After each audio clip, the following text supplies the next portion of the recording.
En este día de hoy vamos a hablar un poco de la lectura de la carta del apóstol San Pablo a los Filipenses.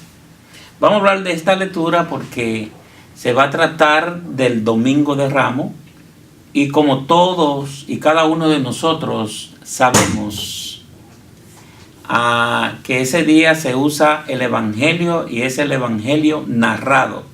O sea que es largo el Evangelio.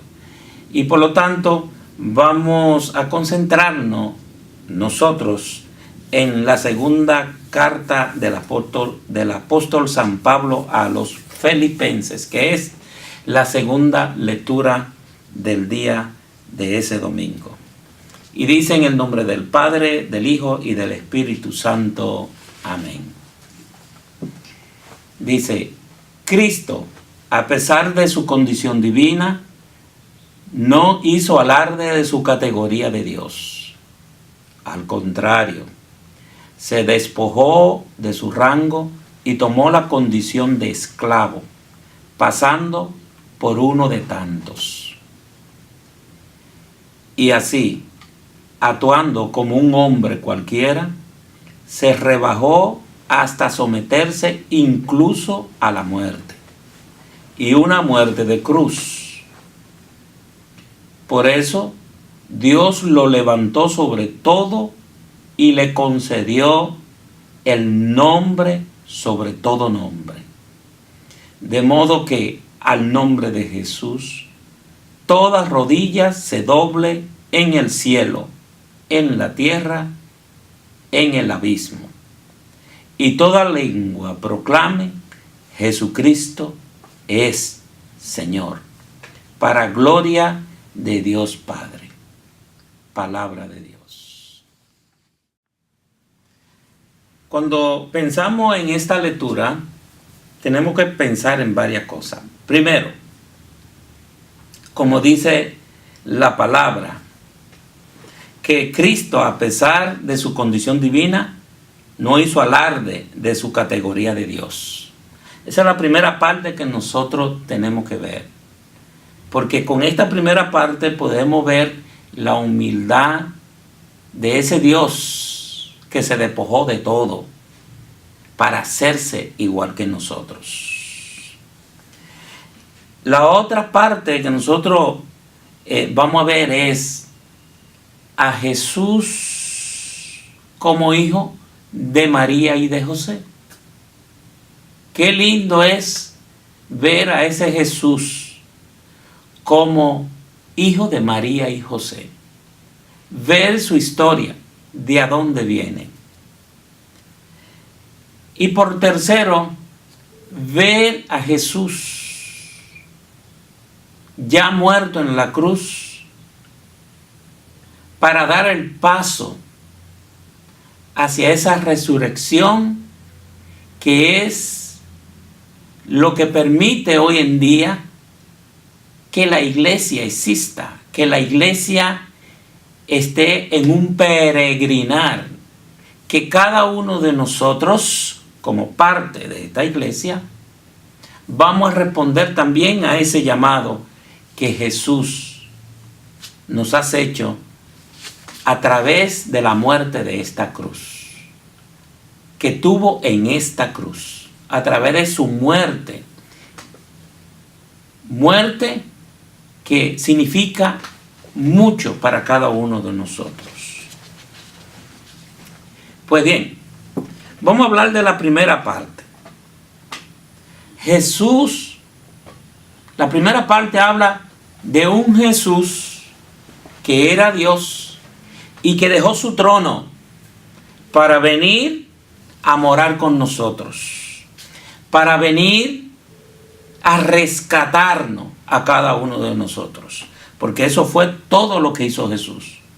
Rescatarnos a cada uno de nosotros. ¿Y cómo nos rescata Él? Convirtiéndose uno igual que nosotros. Por eso vemos a Jesús que camina, sufre, nos enseña y nos enseña especialmente a amar a Dios.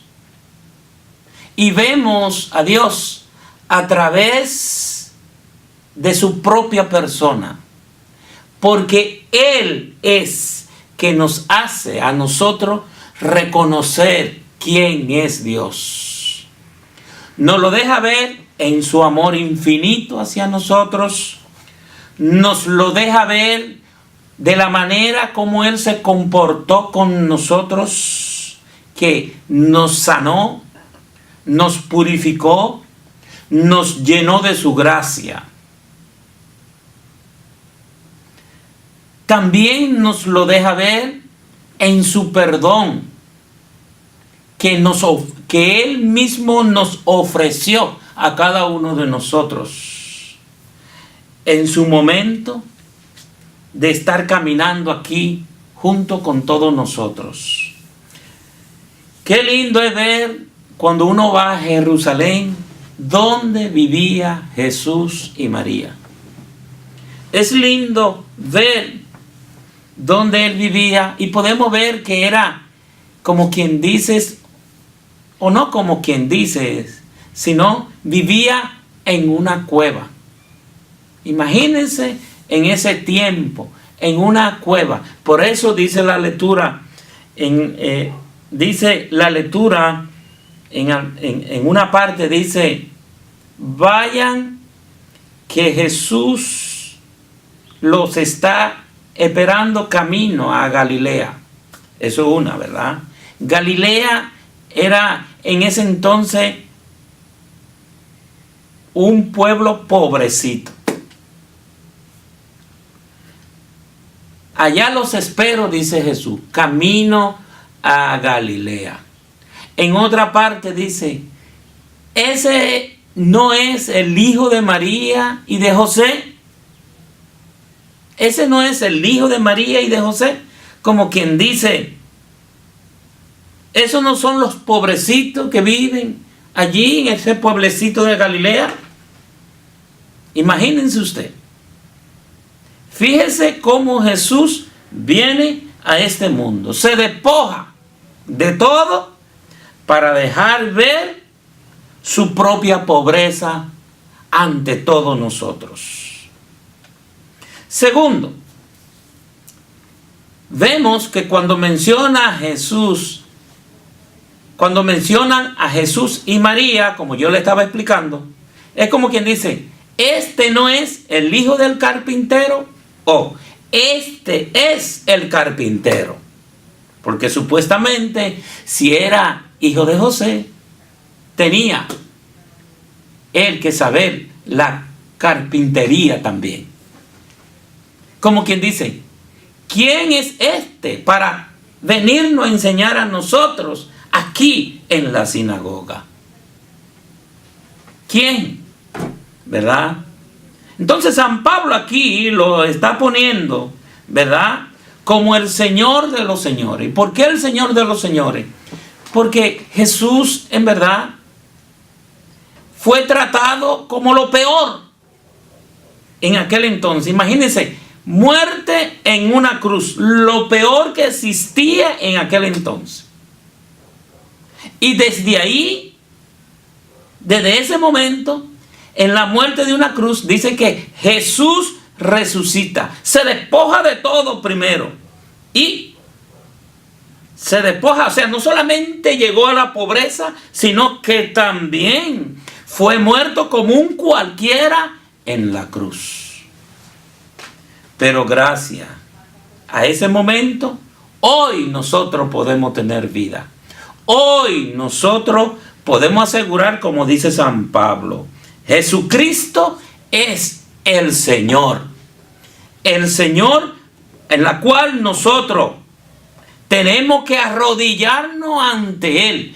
Porque solamente Él nos enseñó a nosotros cómo nos debemos de comportar y cómo debemos de agradar al Padre. ¿Y cómo lo agradamos al Padre? Amándonos unos con otros, dejando ver ¿Quién es Jesús? En nuestro ministerio, en nuestra forma de comportarnos, en nuestra forma de caminar, en nuestra forma de actuar con lo demás. Específicamente teniendo en cuenta a los pobres. Eso es muy importante, hermano. Teniendo en cuenta a los pobres. No pasar por alto a la gente pobre. Es el llamado de nosotros, abrazar a cada una de esa gente y dejarle saber a esa gente que Cristo vive y está presente.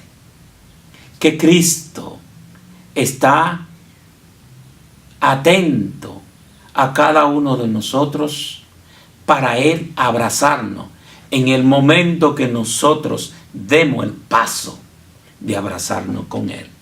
Porque Él siempre está ahí junto a nosotros, esperando por la decisión que nosotros vamos a tomar a favor de Él. Que Dios me lo bendiga grandemente.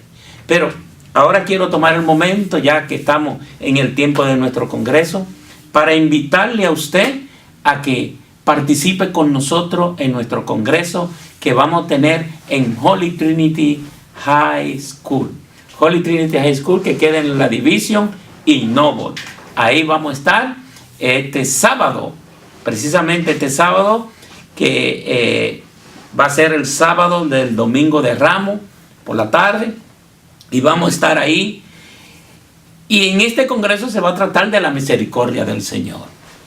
Exactamente de la misericordia del Señor que Él manifiesta en la cruz. Que Él manifiesta en la cruz por cada uno de nosotros. Y va a ser un congreso lindo, un congreso precioso, un congreso de mucha sabiduría, un congreso de muchas bendiciones para toda la familia que vayamos a asistir a este congreso. Y yo le invito a usted que participe con nosotros, que vaya. Es un congreso familiar, es un congreso para el matrimonio, es un congreso para las personas que se van a casar, para aquellas parejitas que se van a casar, es un congreso para las mujeres solas, es un congreso para los jóvenes de 15 años hacia arriba, es un congreso donde vamos a salir todo lleno de la bendición de Dios y esperamos que usted esté con nosotros en ese día.